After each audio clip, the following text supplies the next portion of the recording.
All right, all right. I think we are live. Hey, Gabriel. Hello, hello. Hi, old friend. We're going to give everybody maybe a couple minutes to hop on since this is a live. Usually, um, everybody tends to log in about like 31 or 30-second minutes. But in the meanwhile, how are you doing? How's everything in the Magnite world? I'm doing great. Yeah, it's very exciting to be part of Magnite, and we're just such a huge platform now. So, just really excited to kind of dig into the products. I've still got a lot of learning to do. Oh, Products, we were just so heavily in the CTV space, and now we have really an omni-channel approach with display and audio and digital out of home and mhm. you know native. And then they had a very competitive CTV product in market as well with Telaria and Hulu and all of that stuff. So Oh yeah, um, Tularia. Yeah. And Tularia is what is it? It's a TV publisher. Telaria is an SSP similar to what SpotX was, supply side Oh, platform, and they mhm, were basically built for Hulu and then have expanded from mhm. there.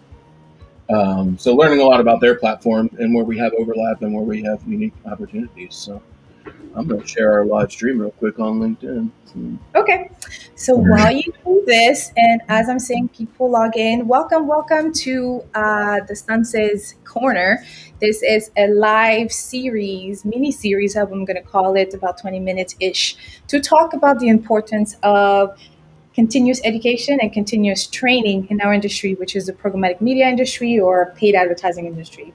So I'll go ahead and introduce myself for the next 2-3 minutes, talk to you about some special that I'm running for the month of July. And then we have a really cool guest today. If you are familiar with the podcast, Programmatic Digest podcast, you've heard him more than one time. He is a family, a cousin of the podcast, Gabriel Cohen from SpotX and Magnite, a company of Magnite, actually. So I'm Ellen Parker. I am the founder and chief programmatic sensei of Ellen Parker Consulting LLC. I am a podcaster, host, and producer and sponsor of the Programmatic Digest podcast. I have a special thing going on this month. I'm looking for just 3 agency partners who just wants to learn or master programmatic media, to sign up in the next maybe 8 days. The mission of the project is to help 2 to 3 digital marketing agencies, maybe looking to confidently add programmatic media as a service. Um, I want to spend a day with your team creating a customized training based on your needs, based on how to implement operational workflow to increase your productivity. And I want to be able to see modalities and keys pictures on your social media. Because after we spend a day together, you'll be able to walk around a little bit more from your desk and hug your fur friends, okay? Your pets, or whatever you want. So here are the criteria, because I only have 2 to 3 spots left for July. We had 5 and now we have 3 left. So if you're a growing agency that's ready to add programmatic media into your business, or maybe you've already started but on converting and you're not sure, second criteria is you just want an expert advice on campaign setup, audience targeting, how to partner with an AdTech, or how to reach out to SpotX for CTV opportunities, right? And then the last one is just you just want to hang out with me and talk all things programmatic. If you're here on this live, it's a great start to educate yourself on the industry. So if you do match the criteria, if you're interested, go ahead and leave a comment, DM me, but comment the special keyword, which is convert and optimize. So, with no further ado, this is a great segue into today's conversation, actually, which the whole series have been um, highlighting the importance of training, right? Gabriel, you are like a lifelong learner. I've known you for years now, and I know that it's a value of yours, and you can see it in your team, and you can see it just in your everyday, the value you project and then you provide on LinkedIn, for instance. So, talk to us a little bit more about you before we get into CTV's targeting capabilities, and maybe ask a little bit about best practices when it comes to partnering with somebody like SpotX, and then we can go from there. Awesome. Thanks, Ellen. And just for anybody who's listening, yep, I've known Ellen for a very long time. We have dove into anything. You couldn't ask for a better consultant and somebody to come in, help your team learn. I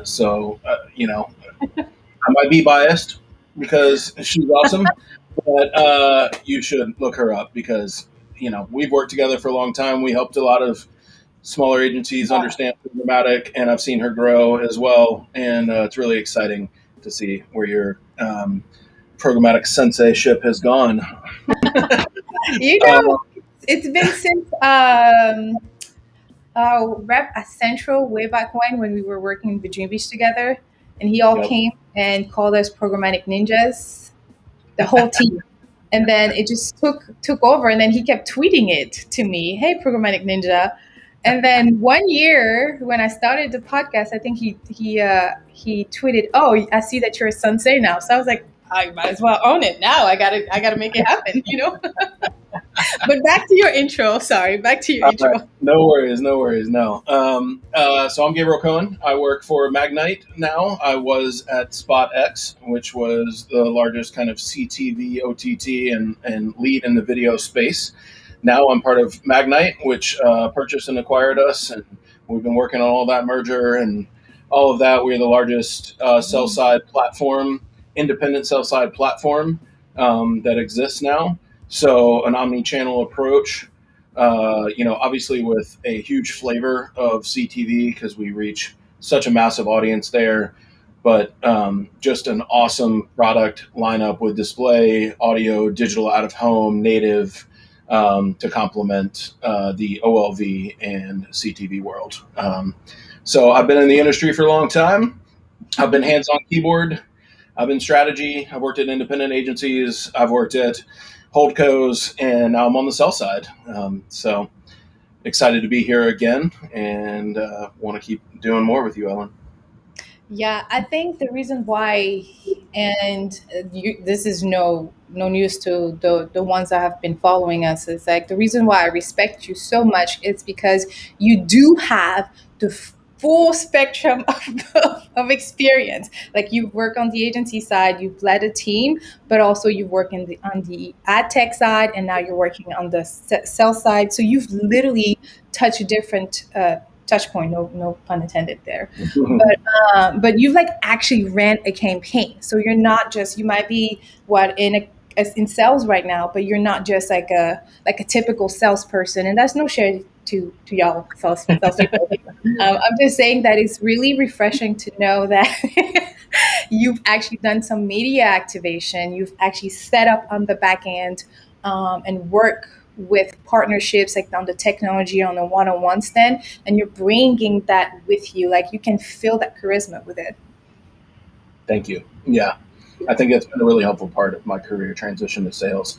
I had to learn a lot about selling, but Yeah. it was good to know that I could speak the language for folks, even when I was trying to learn how to sell better. That part, learn the language for folks and still learning, that's the keywords, hashtag keywords. So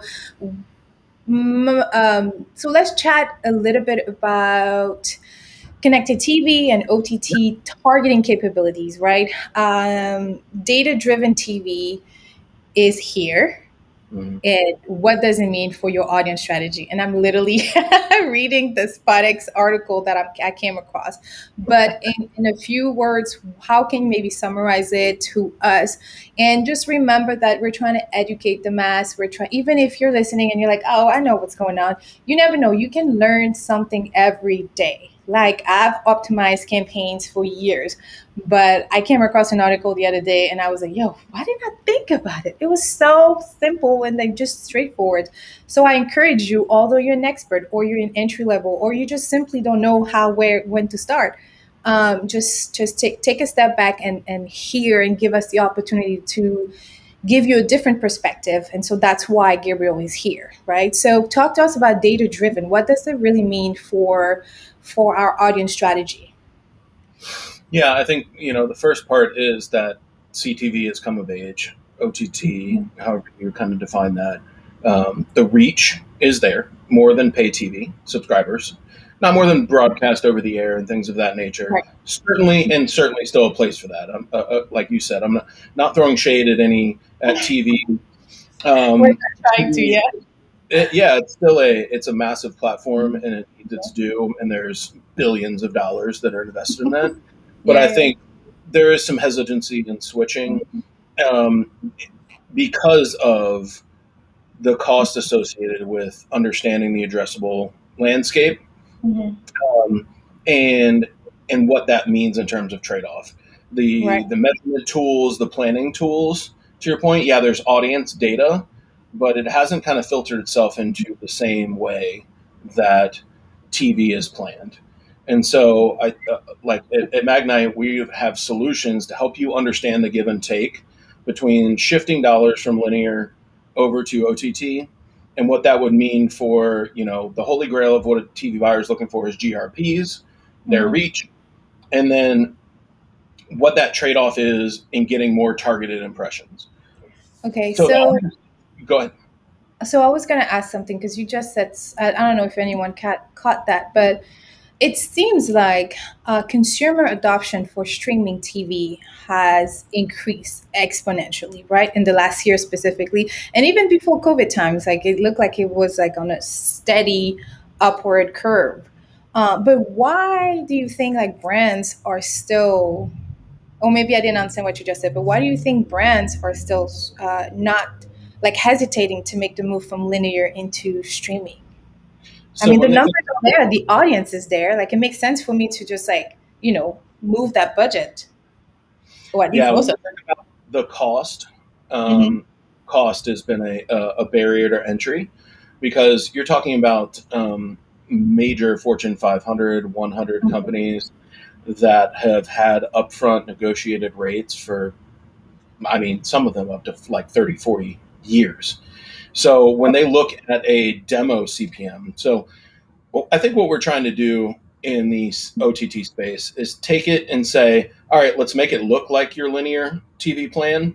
So your demo target, your higher level that you would buy, and then let's get just a little bit more targeted. It could be a trade radius for, a QSR brand.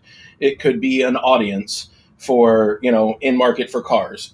Um, and let's show you what it looks like to be just a bit more targeted, and the benefit of that. So what prevents that is when they see, okay, if I'm buying ABC on a linear level and Hmm. I've got a $10 CPM, you're telling Hmm. me I need to shift 20% of my budget into what would be a more expensive media, Yeah. in TV. So that what we're trying to help educate on with folks is what that share shift looks like. And again, like sometimes it makes sense when I talk to a client and it's like, oh yeah, you should probably stay in linear right now.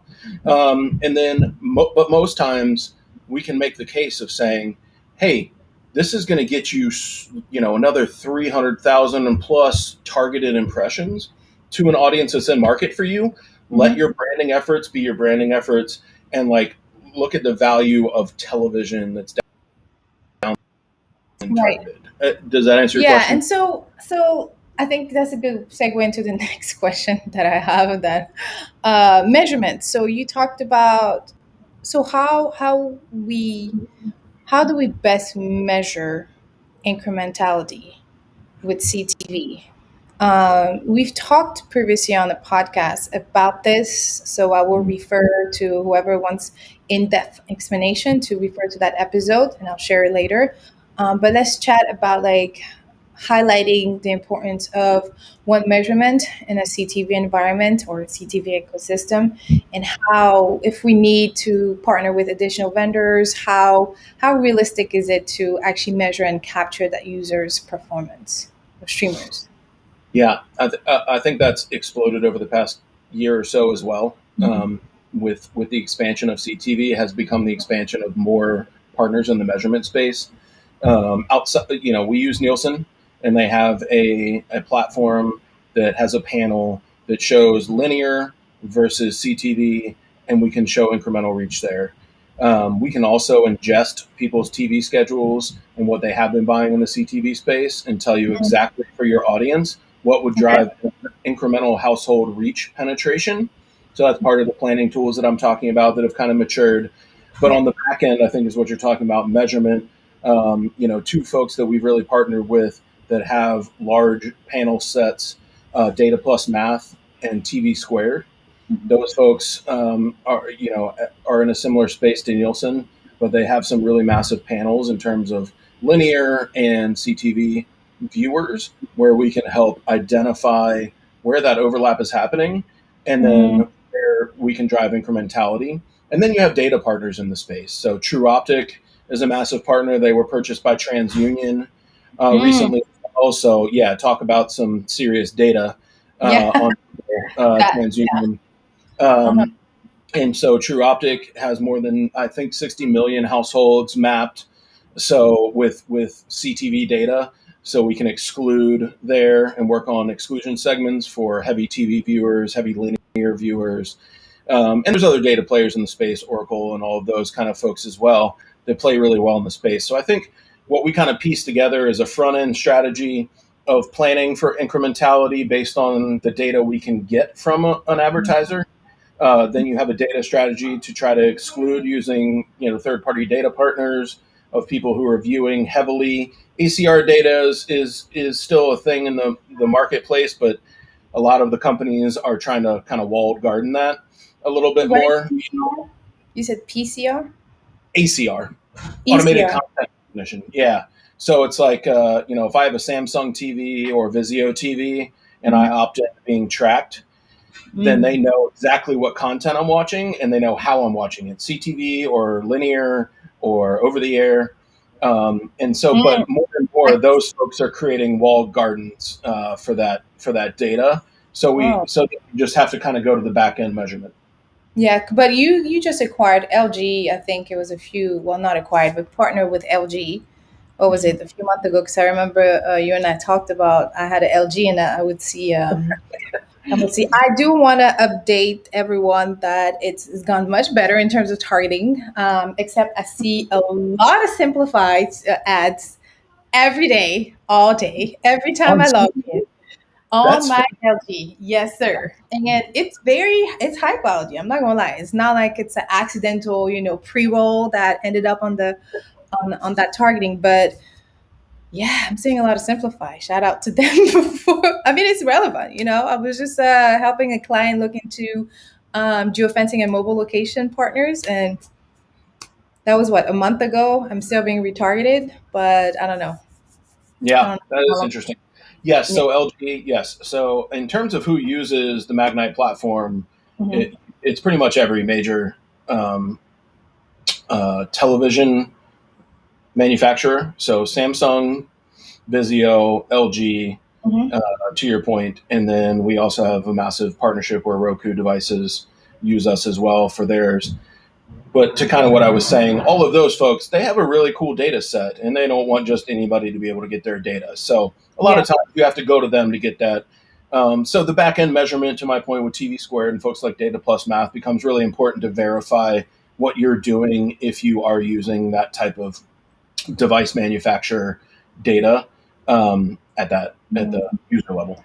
So, when you say things like this vendor has this data and it's almost like a wall garden, and this vendor or this device or this app has this it's almost like another mini wall gardens.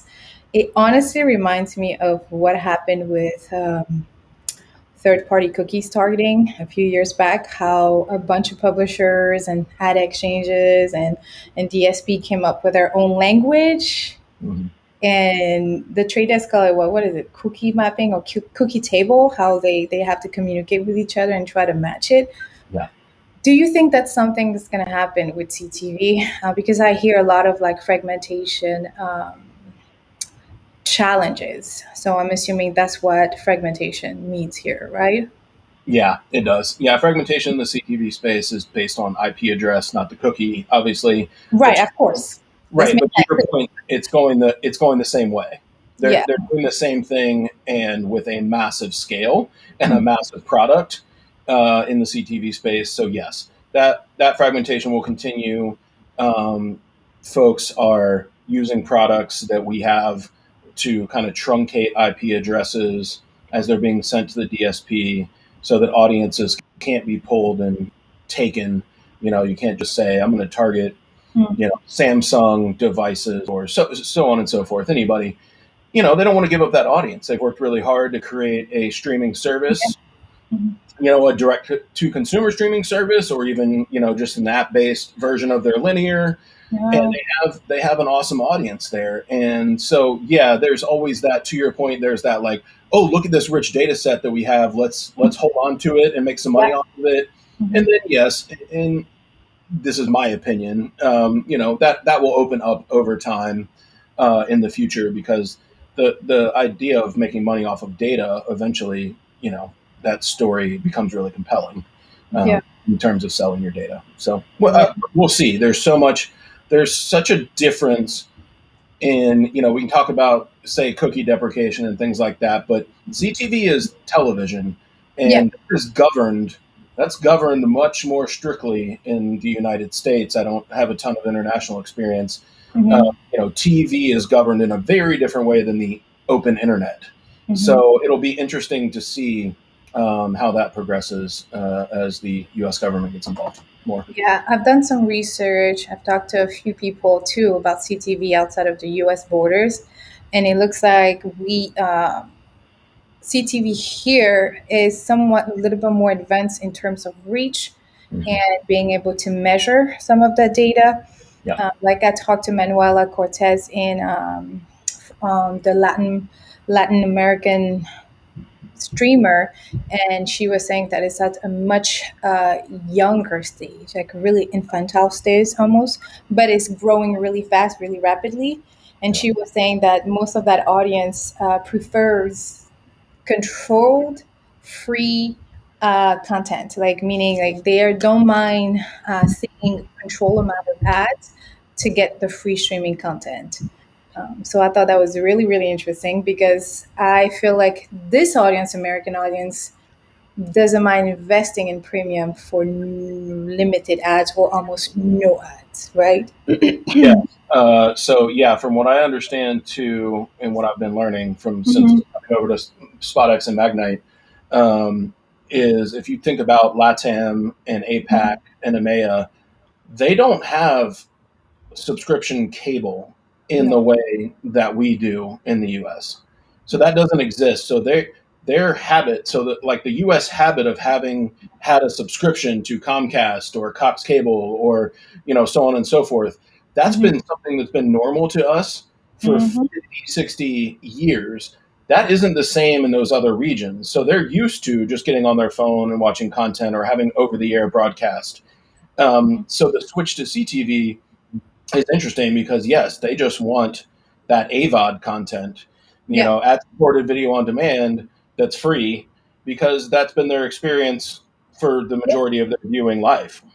Basically, yeah. And she also said that it's also because ads are very culturally relevant as well. So that's why the consumer is, doesn't mind it as much. Like for instance, I gave the example of Simplify on my TV, but to be honest, like if I go anywhere else, like if I'm watching a show on Hulu is very very general in terms of targeting. Like the message is very general, and it does not fit my I don't know, my interest. But I Right. understand that, oh, for this type of content, I understand the audience. I make sense. It makes somewhat sense. Right. And I've seen some of the ads out there, and I'm not saying that I think we should probably focus on continuing uh, being more dynamic and creative in our creative message. But like when you look at some of the ads overseas, I mean, it's hella funny. It's hella funny. It's very culturally relevant, you know. Yeah, it's very I good. agree. And then next week I'll have like MIQ folks, and they were talking about the U.S. Hispanic audience Mm, streaming, and she was saying that they're not 100% speaking English. They don't 100% speak Spanish, even though they're U.S. Hispanic. I mean, they're Hispanic. They speak 100% of Spanglish.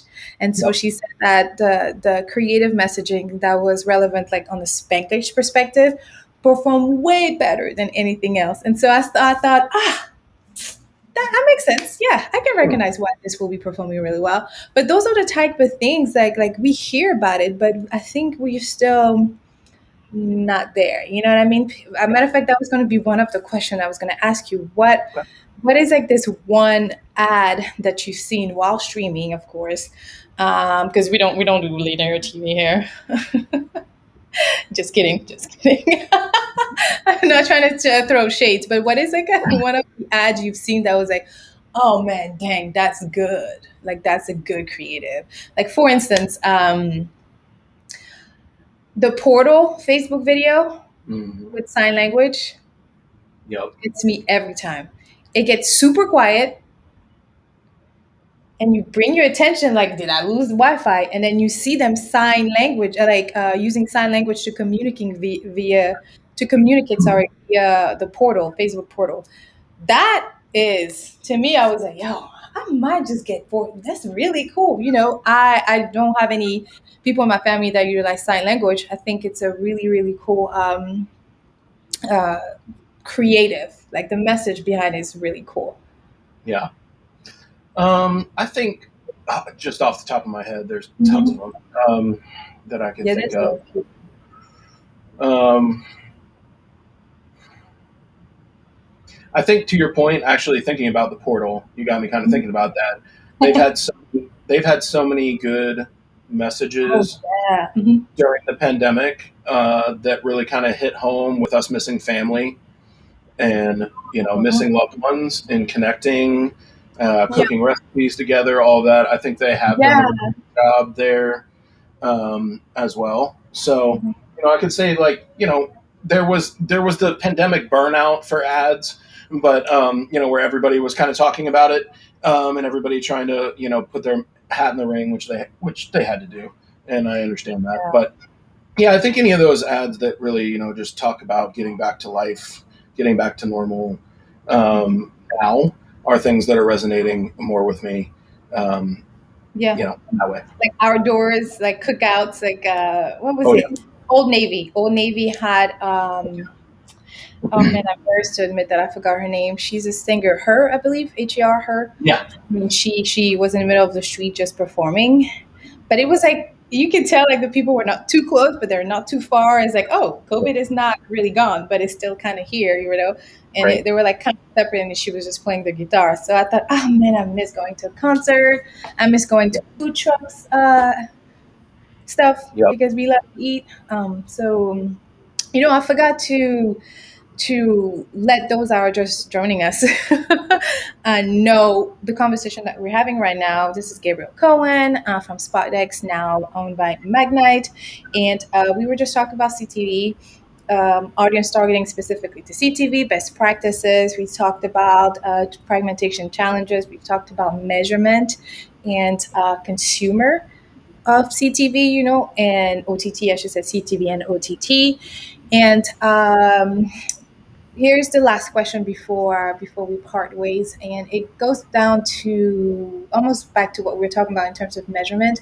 But let's talk about like fraud on CTV. Like I came across an article, what was it, on Ad Exchanger, I believe, that Double Verify had uncovered one of the largest scam, and it was something via apps. And honestly, I did not quite understand, but also it was really late that day. Probably should have read it early in the morning.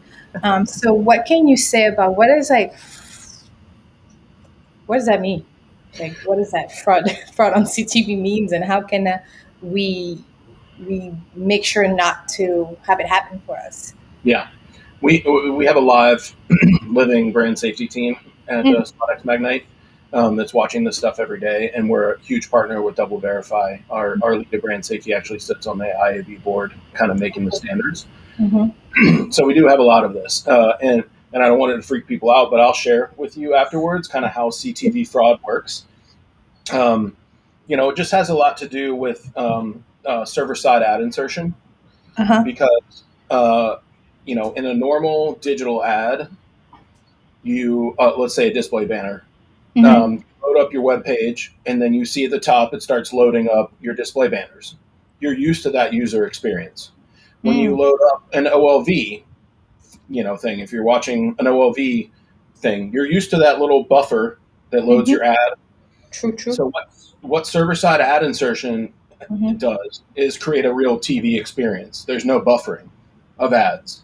So Mm-hmm. what happens is, you have your supply side platform in a SpotX and Magnite, Mm-hmm. and then you have your TV app, let's say Sling, Mm-hmm. and you're waiting for the you're loading up Sling, and you're going to watch the basketball game, and you Mm-hmm. expect it to be a live TV experience, which means no buffering, none of this weird stuff. So server side ad insertion kind of sits in the middle, and so as Mm-hmm. soon as you log on, it identifies who you are. You're this Sling user. You're into these type of things that you search for, It's this type of determined, content that you basically. watch, Uh-huh. your habits, your psychographic information, what it assumes you are, who wants to target you. It could be broad targeting. McDonald's wants to serve an ad to anybody on Yeah. earth, and so that server side ad insertion Mm-hmm. prefetches some of that content, and then make sure that it serves in a seamless, stitched together platform. There's some other Definitely. areas where we're seeing it, where we've been combating fraud in that space. Like I said, I'll share it, and you can share out to those who've participated in this. Okay. Don't want it to scare anybody, because at the end of the day, this is extremely minimal. Mm-hmm. Um, you know, uh, my own 2 cents is sometimes it gets exaggerated for the point of it being Right. exaggerated. We love to dramatize things in our Like, industry. yeah, this is not like digital when it was Yeah. in its infancy and there was so much Mm-hmm. fraud going on. Mm-hmm. That's just not the case here. And again, that's my opinion, as a personal person, but seeing the space and seeing what I see. But we work very closely with Double Verify, and we're trying to lead the industry into a safer CTV space. I mean, that's actually a great way to, I think, to end this conversation. And for those listening out there, thank you for joining us. Gabriel Cohen is genius and is available if you want to reach out to him and have more questions. He's on LinkedIn. DM him, send him an email, gcohen@magnite.com. He's very responsive, that I know. Leave a comment if you want to find out more information. And sometimes it's just that simple. Sometimes it's just getting on the phone with them, asking all the questions you need to ask, and then making a decision from there. That's the best way we can, right? And educating yourselves, like constant education, will help you and arm you to have certain competition with vendors and partners, that you can ask like intelligent questions, such as like, actually, fraud, what does that mean? How do I know what happened? And he said, okay, we're partnering with brand safety vendor like Double Verify. We're looking at that. We have an internal team. So those are great things you want to remember when you're talking to any vendor. If you're talking to a vendor and they're like, oh, yeah, don't worry about it, without any explanation, you might have to ask the question again, because there's always an intelligent explanation to everything. And if they don't know in the moment and they come back to you, that's fine. But you want to make sure you ask those questions. It's so important. Like, especially as we're projecting to go into an identity link ecosystem in terms of audience targeting, because I don't want to say the other word. Um, I think it's important to ask those type of questions, like, do you have an internal team that's going to make sure things are happening? If so, how do I know for sure? And if something happens, how do I address? So, and another thing I'll end with that is the fact that you need a partner that's actually a real partner. So what I mean by that is, like, get you somebody like Gabriel that will actually address your questions when you need it, or give you the support you need, or share even like information like, hey, here's what you want to know, and here's some more documents that you want to do, just in case you want to review. Like, the vendor has to be transparent enough that you feel comfortable with the amount of information that's coming to you. So thank you so much for joining us today. Gabriel, do you have any last words, anything else that you want to share before we end this call, No, this that's live? great. Thanks for you're very kind in your words to me, and get you somebody like Ellen that can help you consult and find the Thank you so people much. that you need to talk to, and vet those vendors and help you vet them.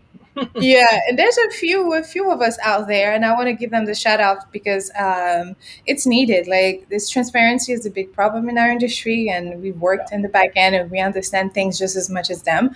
So I think it's definitely a partnership to consider. You know, even if it's not with me, like people like Gabriel are here to help. You just have to either reach out, and actually they reach out to you. So just get this opportunity to really ask all the questions. Like no questions are too dumb. This is your budget. This is your brand. So that will be like my parting word. Like stay curious, ask questions, and then make decisions on that. Cool. All right. Well, everybody, thank you so much for joining us. I'm going to go ahead and end the stream. See us tomorrow for a quick same time, same place with Shiv Gupta from the U of Digital. Thank you all. Gabriel, as always, peace. Thanks, Tasha. Yeah.